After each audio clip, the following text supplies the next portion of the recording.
Boker Tov Chavrim, I'm Stephen Ben-Nun. You're watching Israeli News Live, and we do have breaking news coming out of Syria. Of course, the offensive has really begun far more heavier by the Syrian and Russian militaries to take back Idlib. But on the heels of this happening, Vanessa Beeley shared this article on Twitter. Of course, she wrote in her tweet that it is alleged that 200 American and British soldiers are trapped in Idlib. It says here in the article that she shared with me, which is from freenation.net, that 200 British and U.S. troops are trapped in Idlib. It speaks about in this article how that the U.S. has been working with Turkey and with Russia to try to get the soldiers out of this area. They are advisors to the jihadists that are fighting in this region. Once again, this is being kept from mainstream media in the United States because, after all, it shows the complicity of our work behind the scenes with the terrorist organizations, Al-Qaeda, Al-Nusra, Al-Sham, whichever ones you want to name. We are behind them and working with them to overthrow the president of Syria, Bashar al-Assad. Very troubling indeed to hear about this.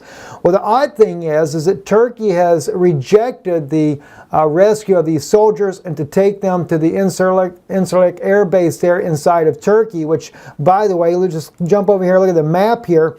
You got to understand this is a very troubled issue because, after all, when you're in Idlib, Latvia, we have the Russian air base, which is right here. Russia controls this area. Turkey controls this area. U.S. forces are in Idlib.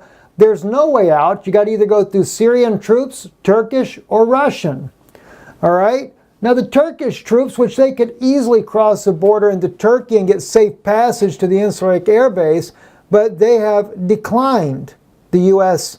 help and the UK's help to be able to go to the Incirlik air base there inside of Turkey, a U.S. NATO allied air base and a NATO allied country rejecting their help. Now, the Russians would help. You know, it's funny. Turkey's your NATO ally and they turn you down. The Russians offer to help evacuate the U.S. and British forces out of this area, but unfortunately the UK, with their little hypochondriac acting over the Skripal case, which the evidence that they have provided is unfounded still, refuses to work with the Russians. I guess they're afraid that something might happen to their soldiers, seeing as they keep putting all the propaganda out there to the world. So now they're fearful to do anything as far as have Russians help them because, one, it would be very embarrassing before the United Kingdom for their soldiers to be in the custody of Russian soldiers and to see that Russians actually would help rather than hinder. What a shame it is. That's when you know that the UK is involved in propaganda clearly and very obviously. Also, we're dealing with other issues here. Of course, as we see here, as I said, the U.S. and Russian forces there trapped in Idlib. They have been military advisors and trainers for the Al-Qaeda, Al-Nusra, and all the terrorist organizations there to prepare for this battle that was upcoming. Now, if you go back in time, and we can go back to, actually, wrong article, Veterans Today, on December 17th of 2016, this is not an unusual situation that happens in Syria. Updated, Syrian Special Forces captured 14 U.S. coalition officers captured in Aleppo.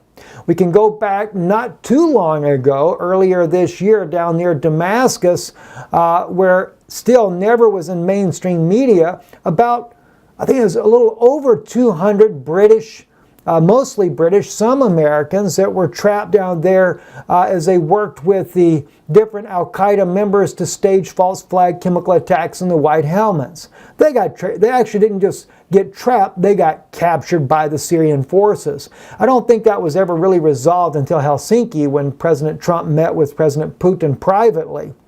But I do believe that that was worked out. Kind of odd how those things kind of become hush-hush and never spoken about publicly. But now we have another major issue, and I kind of find it interesting that the Business Insider is not reporting this exactly accurately. They say Russia reportedly warns the U.S. that it's prepared to attack a key base where dozens of U.S. troops are stationed. Now that's actually a false statement. What it is, the Syrian government with the Russians have said they're going to start taking out the ISIS militants that are stationed around the Al-Tanf base in southern Syria. And they're warning the U.S. that they're going to do so. Well, the United States has moved in more troops into the Al-Tanf base, 100 more from what some reports are coming out of Syria right now. And at the same time, but we continue to hear false media coming out of the West saying that Russia said that they're going to attack the base. Now, some people are saying, well, that's kind of stupid for Russia to do that. Hasn't Russia learned anything from the Wagner group that happened earlier this year in Syria? And speaking of that, we were actually the ones that broke that news to the world. If you'll notice right here on your screen, it was February the 8th, one day after that attack of 2018, U.S. strike in Syria kills 100 Syrian military and Russian contractors. I know there's some people out there that even watch this broadcast, not very favorable of us, that were following another Israeli alternative media source there that said that was fake news, that I was wrong on that and they had the real news. Didn't take long though. I think it took about 48 hours before finally ABC came out and backed up our story and spoke about the Wagner group. And we called them Russian contractors. So we do have a little bit of intel on the ground ourselves when things are breaking inside of Syria. But this is not the only issue that we're dealing with. As we spoke about, you're dealing with now the Syrian forces talking about striking the ISIS militants that have sought safe haven and refuge around the Al-Tanf base there near the southern part of Syria. To kind of give you a bird's eye view of this again, let's move to the southern part of the border here. And you have to go right there to that major highway. You'll notice this is the country of Jordan, their northeastern corner. This is Iraq, southwest Iraq. And this major highway that feeds into Syria, which should be open for not the United States military, but it should be open for being able to do business with Iraq by the Syrian government. But instead, we have a U.S. military base. Google Maps shows it plain as day, so we'll pull it up here on the Google's Maps for you. We have a U.S. military base right here in this region. Let me just see if this is the one or back up. Up there, that's the borderline right there. And the U.S. military is controlling that, and we've actually built an airport there. Imagine that. Right beside the highway, the United States military has built an airport. And what's interesting is that as the Google updates their satellite footages every so often, that military base is growing with planes, drones. Mainly it's a drone base right there. And of course, they've pretty much blurred it out more so than what it used to be, but you could see everything a lot clearer. So this is the area down near here, near that southern border. This is where all those different ISIS militants are hiding out. And there's been reports over and over of unmarked planes coming in and rescuing different ISIS militants and their families and moving them to other locations undisclosed to the public. Well, kind of interesting about this because my wife did a news update, and it was on this one here. She rarely does news, but you know, Yana does speak fluent Russian, so no, and she's not a Russian, and no, she never liked Russia. I know some people get that mistaken. She grew up under communism and absolutely despised communism as a result. And of course, her grandfather was taken away by Stalin and never seen or heard of again when he had to go to Siberia and work up there in the concentration camps there. But anyway, let me play just a clip of this, of what she reported back on September 24th of 2016. and now it seems like a Russian media is bringing it out for the entire Russian region in their Pravda.ru, and I want to play you this video. What she's talking about here is Yana was monitoring Russian news, and she had discovered that the U.S. Had actually struck evidence had emerged that Russia struck a U.S. coalition forces, and this never went public. We reported it. There were several U.S. military forces that were killed there. And what we have seen over and over and over in Syria is that Russia would kill U.S. forces, the United States would kill Russian forces, and it was always tit for tat, retaliation after retaliation. And it really began more earnest when Aleppo. Remember when Russia sent that bunker buster in the mountains outside of Aleppo, destroyed that secret base that the intelligence community had operatives, including Turkey. There were, Qatar, Saudis, one Israeli Mossad operative, as well as one CIA operative, and they were directing all the fighting operations inside of Syria from a secret bunker in the mountains outside of Aleppo.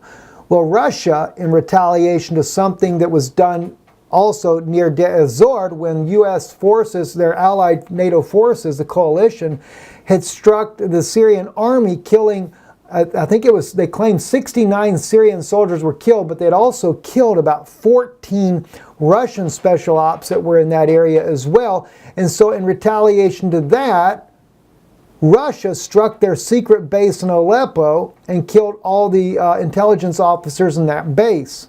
And then from that point on, it's always been tit for tat. And it's always, if you'll ever notice, like in the case of Aleppo, when there was so much uproar at the United Nations, at the Security Council meetings by the United States, demanding an end to the war. And Israeli News Live has always been there for you guys, letting you know what was really going on in the back of the room, what the world was not being told. And again, what was it? We had U.S. forces trapped inside of Aleppo needing to get out. In the case, as I shared with you, one insight there on Veterans Today, talking about 14 U.S. coalition officers captured in Aleppo. These were things that took a little time to come out, but we were sharing with you even deeper secrets of things that were going on. And this is the same thing going on in Idlib now. This is why Nikki Haley is in an uproar and demanding, now it's beyond the whole issue of a false chemical attack, which they desperately need. Now it's just if Russia and Syria even begin an attack on Idlib, something bad could end up happening as a result. It's no wonder why President Trump talks about this being the month, stock up month, check your water supplies, battery supplies, things like that. I have a feeling something very sinister is about to happen. And unfortunately, just like you guys, we have no place to go. If we went to Europe, I'm sure it'll be a battleground there as well, because this war will spread. And I have a feeling that East Europe won't fare very well in it as well. Neither will the United States, nor will Russia at the end of the day. But there's one thing about President Putin, unlike that of our president, he has prepared his people. He has told them. They have practiced mass evacuation drills going into bunkers. The entire nation has prepared. They know what's coming. But unlike Russia, the United States, we have no bunkers except for the elite. We have no place to run and hide. And frankly, I wonder if they really even give a flip about us. After all, it's been the independent media that's been exposing what's going on in the world. Not just Israeli News Live. There are many others out there as well. They would like to silence us. And really the only way to silence America, let a war come to this country where they can enact martial law, and guess what? Then they'll be able to stop everything we've ever stood for in this country. Our freedoms, our rights will all go by the wayside. Martial law would have to be enacted because of the chaos and the mayhem that would ensue after a nuclear attack on this country. The supply chain will all break down. And even though I normally apply the biblical prophecy, of Babylon has fallen to that of Rome, that, by the way, is only a type. Rome is a type of that prophecy, and of course Scripture often has compound fulfillments, like out of Egypt I called my son, applied to the children of Israel leaving Egypt, as well as Yeshua coming out of Egypt after he had to flee there for the safety of his own life. And America is the daughter of Babylon, written in biblical prophecy. So everywhere you see the daughter of Babylon, that's the United States. And yes, we have made a lot of the world rich by our delicacies. But it would be nothing compared to what Rome will do, as they have worked with China for the Silk Road, and they will build a brand new economy that will grow very rapidly, as it's already doing. That's why there's so much focus towards the East. And this is also why they have conquered the Middle East, destroying and killing the Muslim population, trying to basically annihilate them and genocide the Syrian and Iraq and any other population that's there in the Middle East. So that when they do begin to rebuild with their New World Order, with their so-called fake millennial reign, their peace plan, they will think that they have brought about a utopia with a new world order, an AI society. And I'm sure those fallen angels, those demonic beings, because you have to remember, not all of them were in prison. What was it? 2/3 were cast out of heaven, but there's only, about 200 that were in prison for the acts that they did here on the earth by cohabitating with the humans? Very troubling what's coming, friends. I'm Stephen Ben-Nun. You're watching Israeli News Live. This was an emergency broadcast to share with you guys, and I would consider seriously stocking up. Listen, tonight on Israeli News Live, and I don't know if we're going to do it on Israeli News Live or Danun Institute, but I need to share with you guys. I want to go into a Shabbat message for you about divine healing and to encourage you. We're getting many of you writing us about those that are dying with cancer, to follow this ministry, and we want to share some insights, and my wife has a plan that we think might help everyone. And of course there's others that believe in divine healing, and that may be our only hope in some cases, especially what's happening in the world today. We'll talk about that in a special broadcast. It'll either air on the Noon Institute or we'll run it live here on Israeli News Live. Not sure as of yet which way we'll go. But pray for us. Pray for your brothers and sisters. Tell somebody today about Yeshua, about Jesus. We're in a very late hour, friends. I'm Stephen Ben-Nun with Israeli News Live. Boker Tov.